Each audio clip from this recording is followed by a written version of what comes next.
बिस्मिल्लाहिर्रहमानिर्रहीम। अस्सलाम वालेकुम। क्या हाल है सबके? उम्मीद है कि सब आप खैरियत से होंगे। और आज की मैं बनाने लगी हूँ ये चने की दाल का। चने की दाल को मैंने इसको आधा कप मैंने चने की दाल ली थी। उसको भिगो के 1 घंटे के लिए रख के उसको बॉईल कर लिया है। तो ये मिकदार में डबल हो गया, ये आधा कप है। तो आप अपनी ज़रूरत के हिसाब से चने की दाल लीजिएगा। इसको मैं करने लगी हूँ ग्राइंड। फिर इसका बनाने लगी हूँ मैं हलवा। उसके बाद इसके हलवे के मीठे पराठे बनाऊंगी।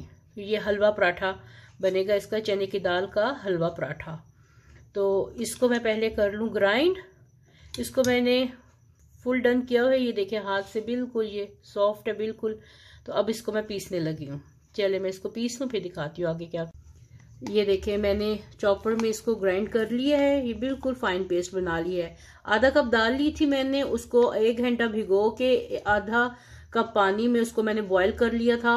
और ताकि उसका पानी बिल्कुल बीच में खुश्क हो जाए, और उसके हमें पानी की इतनी ज़्यादा ज़रूरत नहीं है।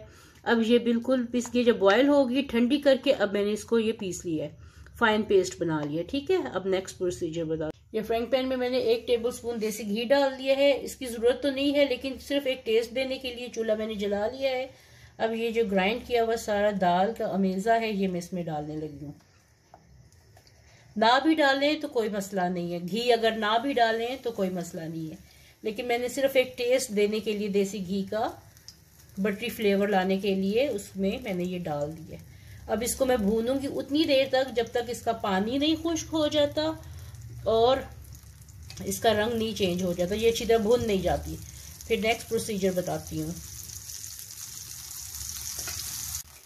बस इसको मैं भून रही हूँ ताकि दाल का कच्चापन खत्म हो जाए। इसकी निशानी ये होगी कि इसका रंग चेंज हो जाएगा, ये येलोश से लाइट ब्राउन हो जाएगी। देखिए इसका पानी खुश्क हो रहा है सारा आहिस्ता आहिस्ता। तो जब इसका कलर चेंज हो जाएगा तब मैं इसमें शुगर डाल। अब इसका पानी खुश्क हो गया, अब मैं इसमें डालने लगी हूँ शुगर। इसमें फाइन शुगर डालनी है, और अगर आपके पास फाइन शुगर नहीं है यानी बारीक दाने वाली, तो आप इसमें ग्राइंड करके डाल सकते हैं या गुड़ डाल सकते हैं। तो इसमें मैं हस्बे जायका चीनी डाल लगी हूँ, तकरीबन 1/4 कप के करीब।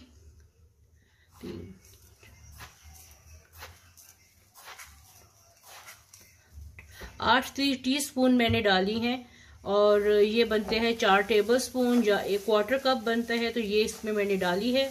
अब इसको मैं करती हूँ मिक्स, और साथ में देखिए 7-8 इलायची और ये जायफल का छोटा सा एक टुकड़ा है, इसको मैं ग्राइंड करके तो इसमें मैं डाल के तो फिर भूनने लगी। पहले मैं इनको फ्रेश ग्राइंड कर लूँ। ये देखिए मैंने 1/2 टीस्पून शुगर के साथ इलायची और जायफल का पीस जो है वो मैंने ग्राइंड कर लिया है। अब ये इसमें शामिल कर देते हैं, और इसको अच्छी तरह मैं भूनती हूँ उतनी देर तक जितनी देर तक शुगर का पानी खुश्क नहीं हो जाता। ये देखें ये बिल्कुल हलवा रेडी हो गया। और मीठा अगर आपको थोड़ा तेज चाहिए तो इसमें 1 टेबलस्पून भर के और मीठा डाल सकते हैं आप। ठीक है, ये देखें चीनी अच्छी तरह मिक्स हो गई है और हलवा रेडी हो गया। ये बिल्कुल नहीं चिपक रहा फ्राइंग पैन से, फ्राइंग पैन ने छोड़ दिया है। और थोड़ा सा घी जरूर डालिएगा, उससे खुशबू बहुत अच्छी आती है। बहुत टेस्टी और खुशबूदार सा ये हलवा है। आपको मैं इंशाल्लाह आइंदा आने वाली रेसिपीज में मैं चने की दाल के हलवे की रेसिपी भी दूंगी इंशाल्लाह। सब बनाते हैं, मैं अपने स्टाइल से जैसे बनाती हूँ मैं आपको वो बताऊंगी। तो चलिए इसको करते हैं अब थोड़ा ठंडा। ये हलवा बहुत अच्छे से ठंडा हो गया था। और ये देखिए एक तो ये तरीका है कि 2 रोटियों के दरमियान में ये हलवा लगाना।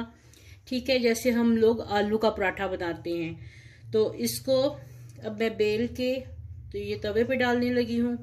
2 रोटियां 2 छोटे पेड़े लेके तो उसके दरमियान में आटा नॉर्मल जो घर का गूंदा होता है वो ही है, कोई इसमें मैंने खास नहीं कुछ इसमें डाला, सेम आटा जैसे घर का गूंदा होता है। एक तो ये तरीका है।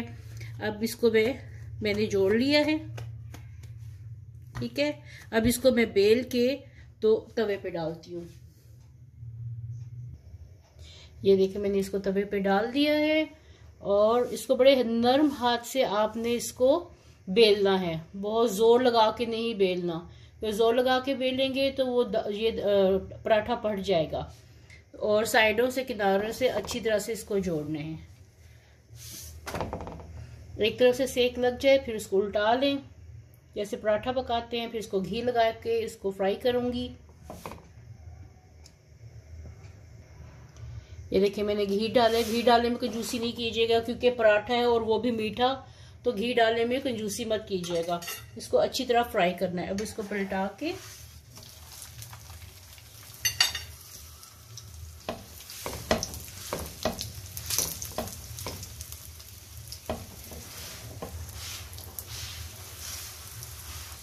अच्छे से गोल्डन कर लें इसको। ये देखें कलर कितना खूबसूरत आया है। और देसी घी की खुशबू आजकल के मौसम में, ठंडे मौसम में बहुत मजा आएगा। नाश्ते में खाएं, शाम की चाय के साथ ये वाला पराठा खाएं। अब मैं दूसरा तरीका आपको फिलिंग का दिखाती हूँ। ये उतार लूँ फिर दूसरा तरीका दिखाती हूँ। अब ये देखिए दरमियान में से आटे को मैंने ज्यादा पतला नहीं किया, साइडों से इसको मैंने थोड़ा सा फैला लिया है। अब इसके दरमियान में ये इसका हलवे का पेड़ा रखूंगी और इसको चारों तरफ से बंद कर लेंगे। ठीक है, इसका दोबारा से पेड़ा बना लेंगे।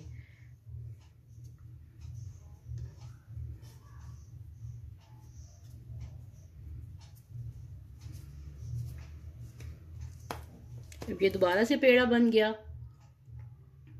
अब इसको अच्छे से पैक कर लें। देखें इधर से भी पैक हो गया, जुड़ गया सारा, और इधर से भी हो गया, जैसे कचौरी बनती है।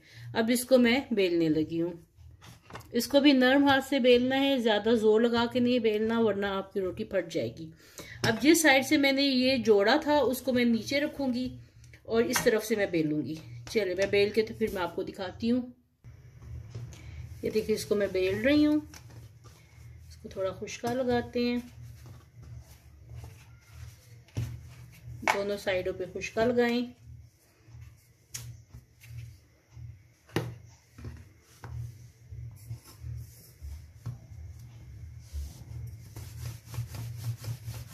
और हल्के हाथ से बेलना है, जोर नहीं लगाना वरना रोटी फट जाएगी।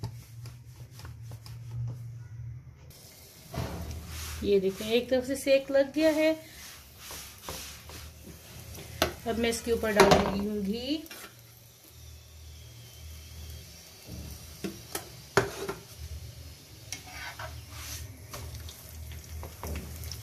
ये दो तरीके से आपने देख लिया है कि पराठा कैसे बनना है। इसको मैं सेक रही हूँ और सेक के अच्छा सा गोल्डन करूंगी।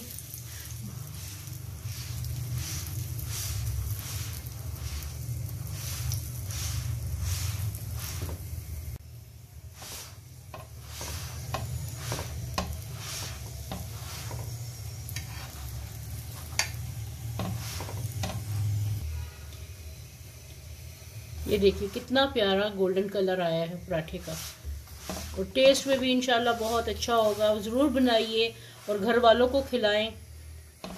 बहुत आपको तारीफ़ें मिलेंगी इसके ऊपर, मीठे पराठे पे।